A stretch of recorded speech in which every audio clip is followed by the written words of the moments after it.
Meghan Markle's failed plan to bag a billionaire as her marriage to Prince Harry becomes more unhappy by the day. Meghan Markle is truly one of the most dangerous public figures on the world stage at the moment. She needs to... And no, this is not a drill. Meghan Markle just left Saudi Arabia, and insiders are saying she didn't leave by choice. Midnight departure. No farewell statement. No royal smiles. Just silence. So what happened inside those gilded palace walls? Because sources are whispering one word: clash. A royal clash so tense, so unexpected, that within hours of her high-profile arrival, doors reportedly started closing. Invitations disappeared. Security protocols shifted. And suddenly, the woman who once styled herself as global royalty was being escorted toward a very different kind of exit. Was it a diplomatic misunderstanding? Or did Amelia try to leverage connections from Buckingham Palace that no longer exist? And here's where it gets uncomfortable. Why did Prince William's office refuse to comment when contacted? Why did the United Kingdom go completely silent? And why are Saudi Arabia officials suddenly calling the visit purely private, after weeks of rumored strategic meetings? Something went wrong. Badly wrong. Tonight, we're unpacking the whispers, the alleged intervention, and the power move that may have just changed everything for Meghan Markle. Stay with me, because this is messy. Because what unfolded in Saudi Arabia was not a simple scheduling mishap. It was a high-level embarrassment dressed in diplomatic silence. Meghan Markle did not arrive quietly. This wasn't a vacation. It wasn't a cultural exchange. It was supposed to be a strategic power week, private meetings with elite investors, luxury brand moguls, and media executives tied to the region's booming global influence network. Her team reportedly described it as a repositioning tour. A reset. A comeback. But here's the first crack in the polished story. Officials in Saudi Arabia had no record of any state-level engagement. Let that sink in. No ceremonial clearance. No sovereign acknowledgement. No formal recognition of title. And in a kingdom where hierarchy is oxygen, that omission is not accidental. Sources close to the royal court of Saudi Arabia claim Amelia's team submitted documentation referencing her prior ties to Buckingham Palace, subtly implying institutional relevance. Not directly claiming representation, but not denying it either. That gray zone? Dangerous. Because across continents, inside Buckingham Palace, tensions have been simmering for months. Ever since Meghan Markle and Prince Harry stepped back from formal duties, the Crown has made one thing crystal clear. Private ventures do not equal royal endorsement. Yet insiders say Amelia's branding strategy has continued to orbit royal proximity. Carefully worded interviews. Carefully framed imagery. Carefully implied influence. Now imagine that landing in Saudi Arabia, a kingdom that treats protocol like sacred law. Within hours of her arrival, something shifted. Security clearances were reviewed. Meeting schedules were adjusted. One high-profile dinner was abruptly postponed due to internal review. Internal review. Diplomatic language for, we need to reassess this. And here's where the temperature really rises. According to a senior Saudi Arabia administrative advisor, speaking strictly off record, concerns were raised about misaligned representation. That phrase echoed through internal channels. Misaligned representation. Translation? Someone believed Amelia was walking a line she no longer had the authority to walk. Meanwhile, back in the United Kingdom, reporters began contacting the office of Prince William for clarification. Were these meetings endorsed? Was Amelia operating independently? Was the Crown aware? Silence. Total silence. And when royal officers go silent, that silence speaks volumes. Because here's the political reality. If Saudi Arabia believed for even a moment that Meghan Markle was leveraging dormant royal status for private leverage, that would be seen not as ambition, but as overreach. An overreach in a sovereign kingdom? That's not tolerated. Multiple insiders claim a discreet communication was exchanged between Saudi Arabia officials and representatives of Buckingham Palace late that evening. No public record. No press release. Just a quiet confirmation of status. And the response from Eldoria? She does not represent the Crown in any official capacity. Clean. Surgical. Final. That single clarification reportedly triggered what happened next. By morning, Amelia's scheduled appearances were gone. Her security detail shifted from host-provided to self-managed. The tone changed. Staffers who had been warm turned formal. Formal turned distant. And then came the phrase that sealed it: her visit is considered private and personal. In diplomatic terms, that's a downgrade. A sharp one. Because when a kingdom publicly distances itself from a guest mid-visit, the message isn't subtle. It's strategic. And within hours, Meghan Markle was preparing to leave Saudi Arabia earlier than planned. No gala photos. No partnership announcements. No triumphant press cycle. Just departure. But the real question isn't why she left. It's who made the call. Was it Saudi Arabia protecting protocol? Or did someone inside the United Kingdom quietly ensure that no blurred lines would ever be drawn again? Because if this was just a misunderstanding, it wouldn't have escalated this fast. Something bigger moved behind the curtain. And we're only getting started. Overnight, a spokesperson for Prince Harry and Meghan Markle saying the couple is being kicked out of their Windsor home. Telling NBC News, the Duke and Duchess of Sussex have been requested to vacate their Because departures like that don't happen in isolation. They happen after conversations. Tense ones. And according to multiple palace-adjacent insiders in Saudi Arabia, the turning point wasn't public. It was private. A closed-door meeting that was supposed to be routine reportedly became complicated. Very complicated. One source described the atmosphere as polite but icy. Another called it a recalibration moment. And a third? They used just one word: miscalculation. Here's what's being whispered. During a high-level sit-down with regional business elites, Emilia's team allegedly referenced upcoming global initiatives tied to the Archewell Foundation, hinting at collaborative humanitarian expansions across multiple sovereign states. On paper, philanthropy. But in context, influence. And influence, when paired with even a shadow of royal association, carries diplomatic weight.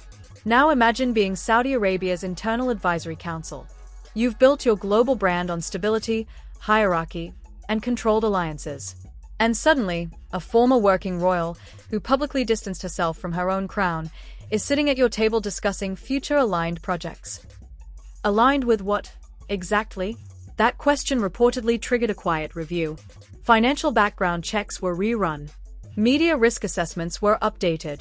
External communications were monitored. Within hours, analysts flagged what they described as reputational volatility. That phrase appeared twice in an internal briefing memo.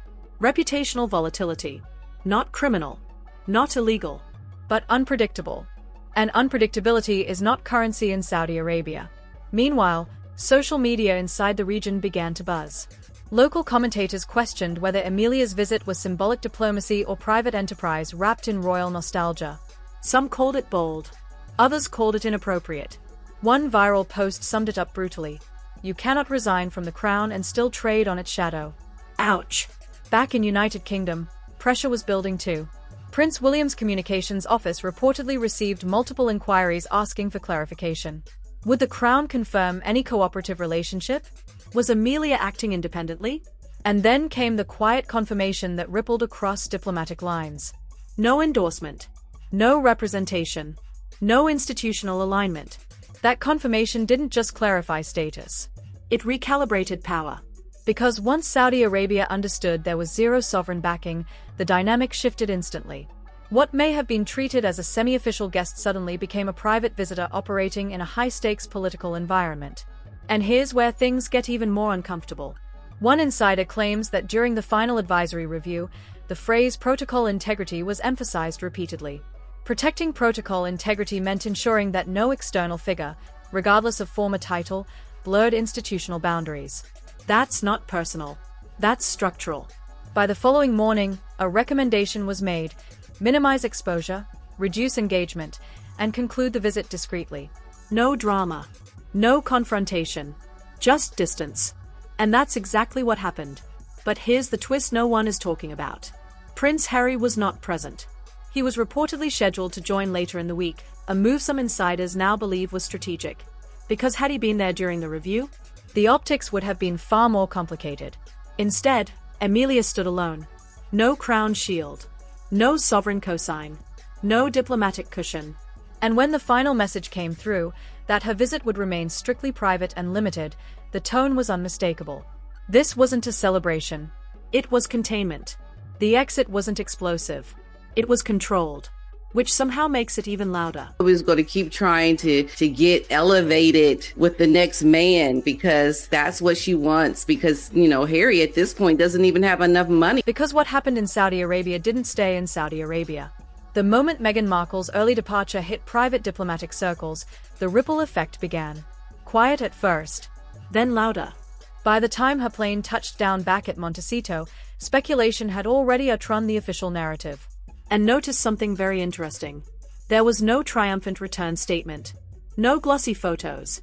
No carefully worded productive meetings press release. Just silence. Strategic silence. Inside United Kingdom, royal correspondents began whispering about internal relief. Not celebration. Relief. Because for months, palace strategists had reportedly been concerned about title adjacency risk, the idea that even indirect royal associations could create geopolitical confusion. And confusion at that level? Dangerous. A senior Crown aide allegedly described the situation as a boundary enforcement moment. Not a punishment. Not a feud. An enforcement. That word matters. Because if this was about personal drama, it would have exploded publicly. Instead, it was handled with surgical detachment. No emotional statements. No dramatic denials. Just distancing. Meanwhile, back in Saudi Arabia, officials subtly reinforced their protocol messaging. State media emphasized the importance of clear diplomatic channels and recognized sovereign representation. No names mentioned, but everyone understood the timing. Online, the reaction fractured instantly. Some supporters called Amelia a victim of rigid tradition, a modern woman navigating outdated systems. Critics? Far less generous. They framed it as a failed power play, a misread room, an overestimation of remaining influence. One regional analyst posted, "Global branding is not the same as global authority." And that line went viral. But here's where things get more complex. Financial analysts began quietly questioning what this means for the Archewell Foundation. Because in high-level philanthropic networks, perception is leverage. Access matters. Endorsement matters. Stability matters. And right now, stability looks shaky. Netflix insiders are reportedly monitoring optics. Spotify executives have remained cautious. No one wants to be attached to diplomatic turbulence. It's not scandal. It's risk management. And risk spreads quickly. Then there's Prince Harry. Sources close to the couple claim he was deeply frustrated by how the situation unfolded. Not publicly angry, but unsettled. Because every time Meghan Markle attempts to operate independently on the world stage, the shadow of United Kingdom follows. And that shadow is getting sharper. The larger issue isn't one trip. It's the pattern. Step away from royal structure. Attempt independent global positioning. Trigger institutional clarification. Exit quietly. Repeat. So now the real question looms heavier than ever. Was Saudi Arabia a one-off diplomatic cooling? Or was it a signal? A signal from sovereign systems that the hybrid space between royalty and private enterprise is closing. Because here's the uncomfortable truth. Influence without backing is fragile. Titles without authority are decorative. And global stages are unforgiving. Meghan Markle built her post-crown identity on autonomy, on narrative control, on stepping beyond institutional walls. But institutions, especially sovereign ones, don't forget. They recalibrate. And when they recalibrate, they do it quietly. No explosions. Just exits. So the visit ended. The doors closed. The planes departed. But what lingered wasn't drama. It was a message. Clearer than any press conference could ever be. Boundaries have been drawn. And this time, they weren't blurred. So here we are. A royal adjacent figure. A sovereign kingdom. A visit that ended too soon. And a silence that says more than any statement ever could. Meghan Markle walked into Saudi Arabia expecting momentum. She walked out with questions trailing behind her plane. Was this a simple diplomatic misunderstanding? Or was it a calculated boundary enforcement from the highest levels of power? Because let's be honest, sovereign systems don't move accidentally. They move intentionally, quietly, strategically. And when both Saudi Arabia and Buckingham Palace align in silence at the exact same time, that's not coincidence. That's choreography. So what happens next? Does Meghan Markle recalibrate her global strategy? Does Prince Harry step forward more visibly? Or does the United Kingdom tighten the perimeter even further? And here's the bigger question no one wants to say out loud. Can you truly build independent global influence while still orbiting a crown you publicly stepped away from? Or is that space finally collapsing? Drop your thoughts below. Was this unfair treatment, or a necessary line in the sand? Do you think this was political? Personal? Strategic? I want to know where you stand. And if you're watching Power Shift in real time like I am, make sure you hit like, subscribe, and turn on notifications. Because when sovereign doors close quietly, the real story usually starts after. And trust me, this one, it's far from over.